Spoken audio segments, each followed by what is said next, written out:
Hello and welcome everybody to another StarCraft 2 commentary here by Glitch.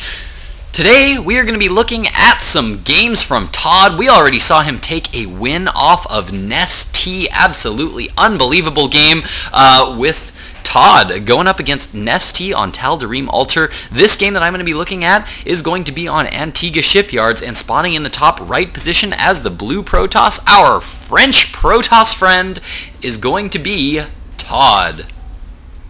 His opponent spawning in the bottom right position of Antiga Shipyards as the Red Zerg operating under his Korean alias Kale. We have IdrA. Yes, that is right, ladies and gentlemen. We have a game of ToD versus IdrA right now. First, we saw him take a win off of arguably the best Zerg player in the world. Now he's going to be going up against the #1 North American Zerg player. IdrA is, of course, I guess I'm gonna get a lot of crap in the commentary or in the comments down below right after this, because a lot of people don't believe that IdrA is actually the best North American player, and I guess it is kind of arguable. He hasn't been putting out the results that he used to put out. He's still a ridiculously good player, and there aren't a whole lot of North American Zerg players that can say that they're better than IdrA, and I don't think most people would argue that he is ridiculously good, at least in the top 3 North American Zerg players. There are definitely some very good other players. Hey, and there's one right there. Sen is an absolutely fantastic foreign Zerg player, but he is, of course, not from North America. Now, ToD is continuing to be very, very annoying with this one little probe. These two people do know each other. Notice that they are having a little bit of banter going on between these two players right now, having a little bit of chat going on right now, a little bit of friendly banter. These players know each other very well. I don't know that they're actual, like, good friends, but they, of course, have met in tournaments and things before, and so they are having some conversation going on between the two of them. Now, IdrA, notice, did go for a gas pool opening. This is something that we've been seeing a lot more from IdrA. IdrA is starting to really hate getting cheesed early on, hates having to deal with it. So lately, the IdrA that we have seen previously that would just go for straight up fast expansion in every single matchup all the time has now been going for kind of these little bit more aggressive gas pool openings, and so he's been getting a variety of or a varying level of success with them. Gonna have to see how they will do against ToD. Now notice ToD here is just going to be going for a Forge fast expand once again. Did get that Forge up before throwing down that Nexus and threw down a Gateway as well. Unlike that, unlike the NEST game where he did get up a cannon first, this is going to be a little bit more risky. But since he did have that probe in his opponent's base, he's going to be able to get a good read on the Zergling count. As we can see, IdrA is going to be sending 4 Zerglings across the map here. Metabolic boost is on the way. That is, of course, the Zergling speed upgrade. Looks like IdrA going to be poking in, checking the Xel'Naga Watchtower. Going to be able to maybe pick that probe off with those stolen minerals. And no, looks like IdrA, yeah, there we go. Those 2 Zerglings going to be taking that Xel'Naga Watchtower. The other Zerglings are going to be poking in at the front of the base. IdrA just now getting into the base of ToD with this Overlord. Going to be able to see that that there are no buildings up here, and he's going to be able to see that 2 gas are being taken.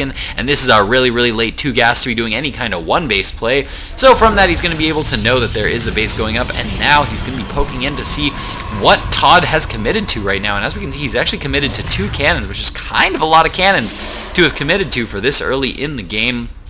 But of course, at this point, he only knows that IdrA was sitting on 1 base, doesn't know about this expansion yet from IdrA, so he needs to be playing it extra safe right now. Notice he doesn't have any gateway units up, and he's not going to be having them up for a while. Notice nothing being created at the gateway yet. Cybernetics Core is on the way, just continuing to get up lots and lots of probes. IdrA does have a second queen now out on the field here, continuing to get lots and lots of drones. Looks like 24 drones to 26 probes right now is the current worker count. Natural hatchery is about to go up here for IdrA. He's going to have a queen get there in time. Not going to be able to inject right away, but that is, of course, something that IdrA will have worked out at this point. Did manage to get a creep tumor down. That is what he exchanged for getting that additional larva pop-off that he normally gets there.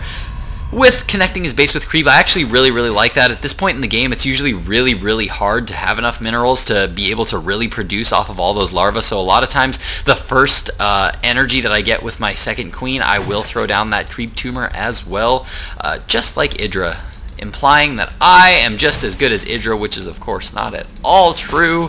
Which, actually, you know what? Some of you guys are actually going to be able to see very soon, because very soon I'm going to start streaming. I'm going to take that moment to just plug myself a little bit, just because very soon I'm going to start doing some streaming. I'm going to make a little bit of a Reddit post on it. Going to start to do some very exciting things in terms of my stream. If you guys didn't already see, in my previous upload from last week, my last upload last week, I did announce that I'm going to be doing some streaming once January comes around, once Christmas is over. Going to start to be doing some streaming, and I'm going to plan to do lots of like cool events. I really want to get involved with the community some more. So I'm really going to want to start to do some things like, I don't know, Team Game Tuesdays maybe. Or, I don't know, massively 1v1 Mondays. I don't know, something like that. So I'm going to start doing a lot of streaming. Going to try to do things with lots of people online. Maybe we'll have like, I don't know, free coaching Thursdays. That doesn't rhyme, but heck, maybe people would want some free coaching on Thursdays. I don't know. If you have some ideas, I'd definitely be willing to hear them. Put them down in the comments below, or put them on a comment in my channel. Send them to me as a message. Get them to me somehow, because I am currently looking for ideas for things to do once I start streaming in January. That is, of course, going to be when I move back home to San Francisco, and I'm going to have no job for a month. For 1 month, I am going to be unemployed and doing nothing but streaming StarCraft on a daily basis, every day, consistently. So yeah, check that out. But that is, of course, going to be a couple weeks from now. Let's jump back into this game right now. As you saw, I did notice that there was a Stargate going down, and IdrA did scout it with those lings that did pop up into his base. So it looks like it is going to be a one Stargate play here from ToD, as he now has a bunch of gateways now being morphed in as well. So it's going to be a 4-gate +1 attack with Void Ray timing attack here. It's going to be a very, very interesting little attack here from ToD. First Void Ray is now out. Some Zealots are now out as well. Looks like ToD did have a forward pylon to be able to warp in more units. Going to try to deny this third from going down here, and I don't even think IdrA's aware of this. I don't think IdrA knows that this is coming at all right now. He is expecting some kind of air unit attacks here. As you can see, he does have these queens in position here. He's got this hatchery in position, but oh, this queen moves to drop down a creep tumor and instantly sees that there are 2 Void Rays and a whole lot of Zealots now out on the map. We do see 30 Zerglings now on the way here for IdrA. Lots of queens currently up on the map. Looks like 4 queens out right now, as he's now pulling back with lots of Zerglings, trying to decide what exactly he wants to do here. These queens are taking a lot of damage. 2 queens going down already, and those are going to be his only air defense right now. This one Void Ray getting pulled back just in time there by ToD, but oh my goodness, that is a lot of Zerglings coming out here for IdrA right now, as he's going to be able to finish off all of those Zealots. But there are 3 Void Rays currently out on the map. 1 more being produced here by ToD, and they're going to start to focus down these queens. Nice transfuse there going down by IdrA, going to keep those queens alive for as long as he can. This one Void Ray did already go down. There is 1 more that did get pulled back there by IdrA. These Void Rays are actually taking a lot of damage, and ToD needs to be very careful, but there are a couple of Zealots still out here to deal lots of damage.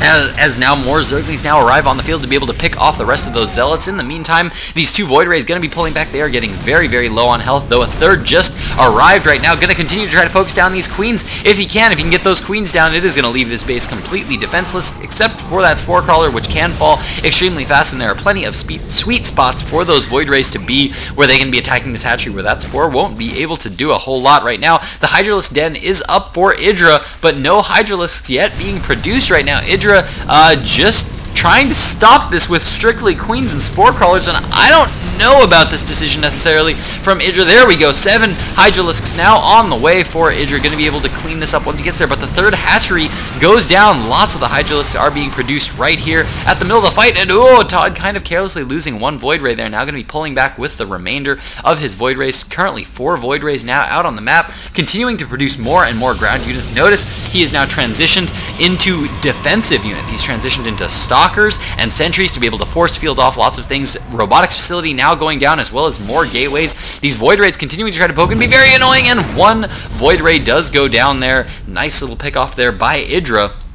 But now IdrA is not going to be in a very good spot here, as he's only mining on 2 bases. That means he's currently even bases with ToD right now, and he's going to be in a lot of trouble. He's just going to go for a big attack with these Hydralisks moving across the map right now. We do see a robotics bay is now on the way. There is 1 Immortal on the way here for ToD as well. So it looks like we are going to be seeing Colossi here coming very soon. But notice these defensive units here from ToD. Notice I call Stalkers defensive units right now just because they're ranged. They're going to be able to do damage from behind force fields right now. And these Sentries, which he warped in before getting all these Stalkers, are going to be able to save up lots of energy for getting up lots and lots of force fields. Notice they do have that +1 attack upgrade. There are lots and lots of Hydralisks out here on the field. They're going to start to focus down these units at the front of the base. And oh, ToD needs to be very careful, but I think IdrA is actually going to be in a lot of trouble here once these Immortals and Stalkers move in. Zergly's trying to get into position. Pro's been pulled off the line, and this build is so retarded, says IdrA, as Void Rays come in from the back.